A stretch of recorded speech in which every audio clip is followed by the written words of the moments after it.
Good evening, everyone. My name is Andrew Dowd. I'm a public information officer with the Ventura County Fire Department, and I'd like to start by providing you some quick updates on the mountain incident. The mountain fire is currently at 20,630 acres and 21% contained. There are 2,918 personnel actively engaged in this fire. The mountain fire is operating under a unified command structure with the Ventura County Fire Department, CAL FIRE, Incident Management Team 5, and the Ventura County Sheriff's Department. We want to thank all of our mutual aid agencies from around California and beyond that have come here to help with this effort. Our community thanks you. Although fire activity has decreased in the most heavily impacted areas, our firefighters continue to be out in the community, helping and supporting our residents through this incredibly difficult time, while also looking ahead to ensure our community is protected against the upcoming winter months.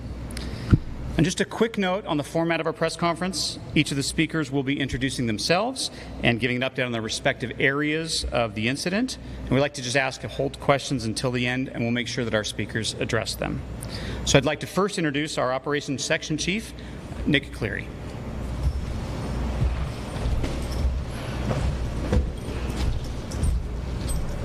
All right, good evening, Nick Cleary. I'm a Battalion Chief with the Ventura County Fire Department and working as the Day Operations Section Chief with my CAL FIRE partners. For the update today, no growth in the perimeter. We had a very successful day with the favorable weather, working all the different divisions and branches. We'll start out in Camarillo, the Camarillo Heights, Camarillo Estates. All the crews were able to walk and validate the perimeter line to make sure there was no growth and no heat and no potential for any escape on the perimeter lines.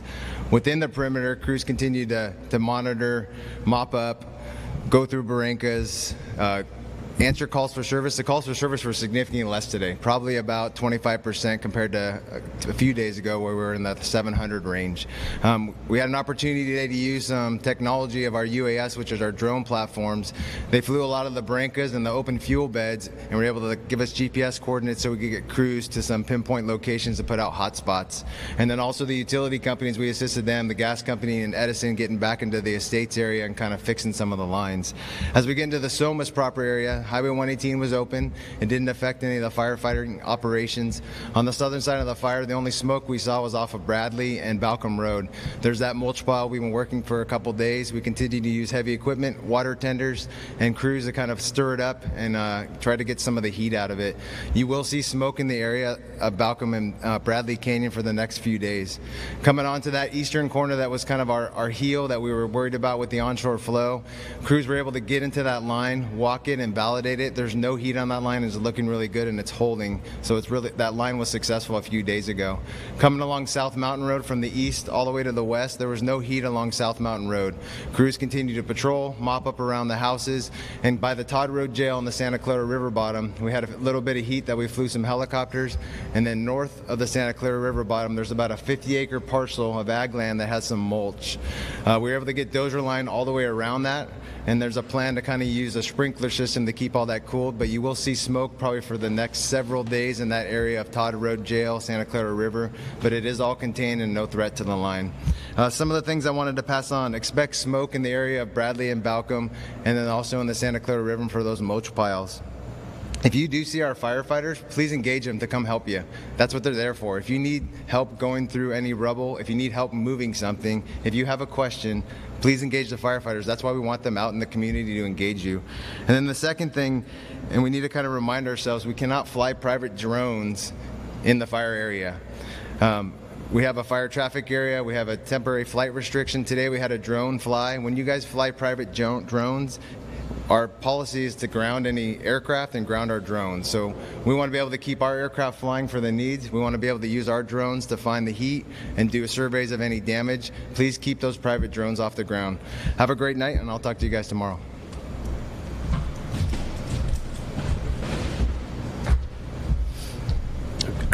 Good evening. My name is Ryan Walbrin, the incident meteorologist here with the National Weather Service. So today, obviously, we had favorable fire weather conditions. Temperatures were roughly in the low 70s. Humidity's got down to as low as 13%. That actually helps the mop-up process, so any of the fuels will kind of dry out, and then the smoke will tend to show itself to allow the firefighters to go after it. Winds remained light. So as we look forward to tomorrow, Sunday, we expect another very favorable day. Light winds coming off of the ocean or an onshore breeze. That'll keep temperatures in the low 70s. Humidity values roughly 15 to 20%. And again, winds are pretty gentle, southwesterly in the afternoon, roughly 10 miles an hour with some gusts to 15. As we go into Sunday night into Monday morning, we expect better humidity recovery. So at night, with these longer November nights, we can get a little bit higher humidity, and that stuff helps to moisten up the fuels. We do see a favorable change in the weather for Monday. A cold front moving into Northern California will probably produce some clouds here. Again, much higher humidity values and cooler temperatures through the day Monday. Then what we're looking for is another change in the weather Monday night into Tuesday, where we will bring another round of those dry northeasterly winds. But again, it's going to start when the humidity is very high. So as the winds start, it's going to take a lot of its energy to slowly dry things out during the day Tuesday. So kind of in summary then, really quiet, favorable weather Sunday, favorable on Monday with high humidity, more cloud cover, and then another change in the weather with some increasing winds that we will be watching. But again, nothing nearly as strong as when the fire started. Thank you.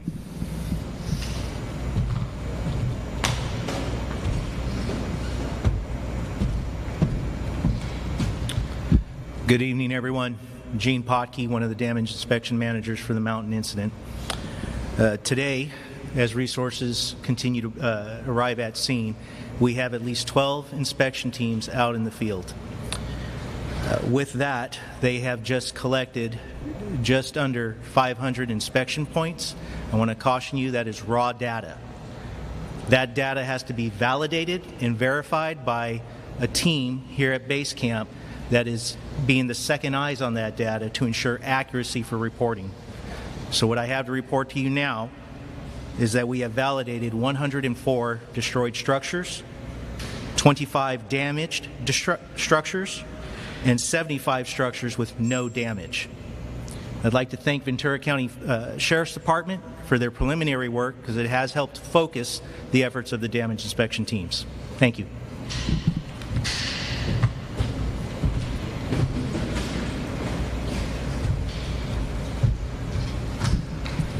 Good evening. Thank you for joining us today. My name is William Hutton, and I'm a captain with the Ventura County Sheriff's Office. First and foremost, our hearts go out to all residents and families who have been affected by this fire. We want to extend our deepest sympathy to members of the community who have lost their homes or have been displaced due to this fire. The impact on our community is profound, and we are working tirelessly alongside firefighters from Ventura County and neighboring areas, along with a vast amount of emergency services to bring this fire under control.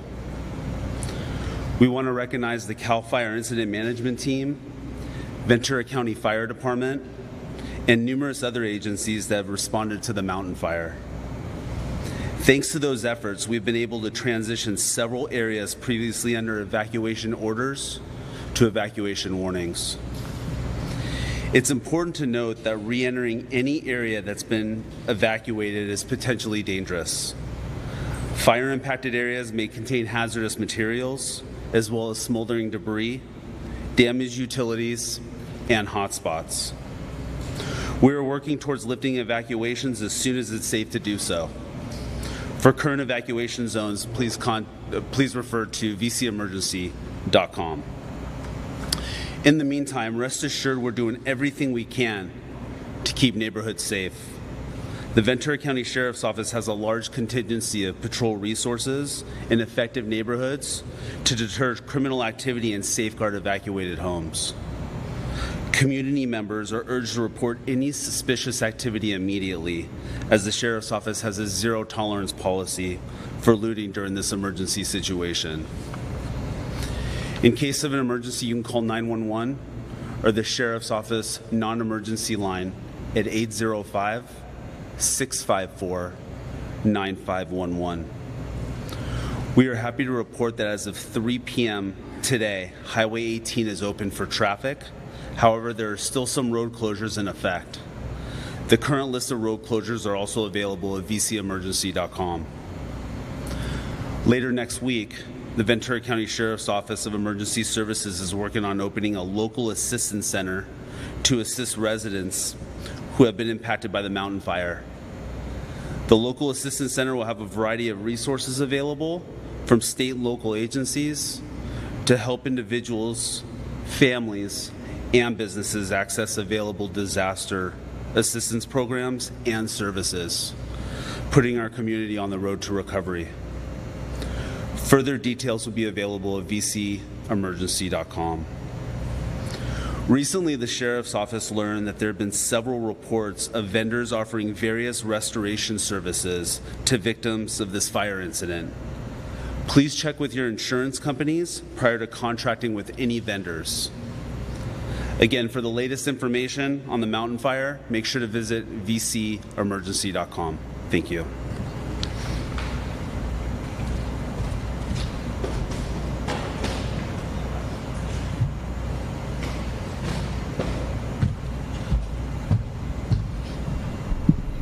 Good evening, everybody. Dustin Gardner, County Fire Chief.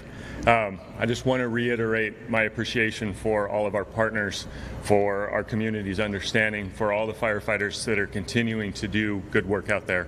I had the opportunity today, along with the command staff of the fire, to tour the fire area, to talk with a lot of the residents, to talk with a lot of the folks that are in our centers and out in our communities and answer questions. And there are a lot of questions that are coming up. And I think my partner from the sheriff just covered a lot of them. But we understand your frustrations. We understand there's a lot of questions. And I'm going to ask for patience. The county's putting together a team of folks to come together on Wednesday to answer questions. They'll have people from every wraparound human service there and ready to answer your questions about recovery, about how we move past this. So I'm asking for patience. We're continuing to work diligently with the IMT to get this fire suppressed, to get things mopped up, to get things closed up, and get things ready for people to come back in. And that takes time. So again, I have gratitude for all of you. I appreciate all the hard work that's being done, and I'm going to ask for patience while we work through this, knowing that we care for you and we're doing all we can to get you back in, but we need to get you back in safely. Thank you.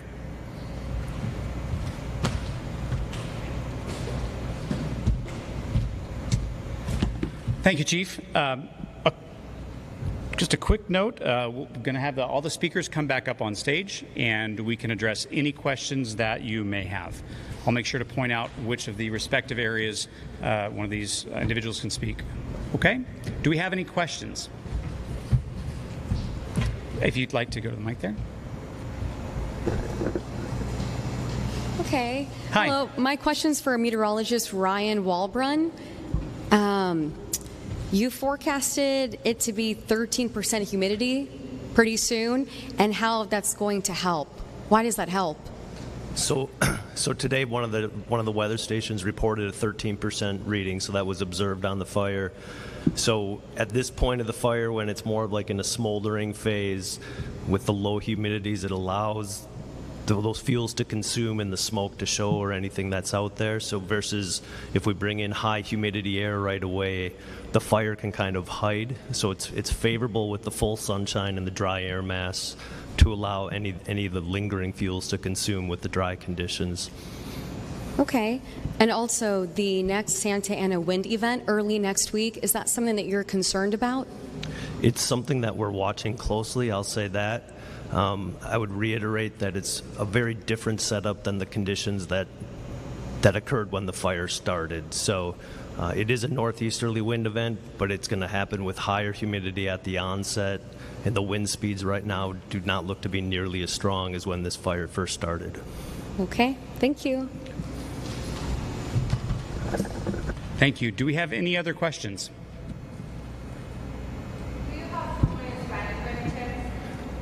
We have Spanish. We will discuss that with you as soon as the press conference is over to try to help support you. Thank you for asking. Any other questions? Very well. first, thank you again all for listening. Our next press conference will be held on Monday, November 11th at 6 p.m. in the same location. We will not be holding a press conference tomorrow. We encourage all members of the public to make sure and follow vcemergency.com for the latest updates on fire conditions and evacuation notices. You can also visit vcfd.org to connect with all of our social media accounts to find out the latest information as well. Thank you very much.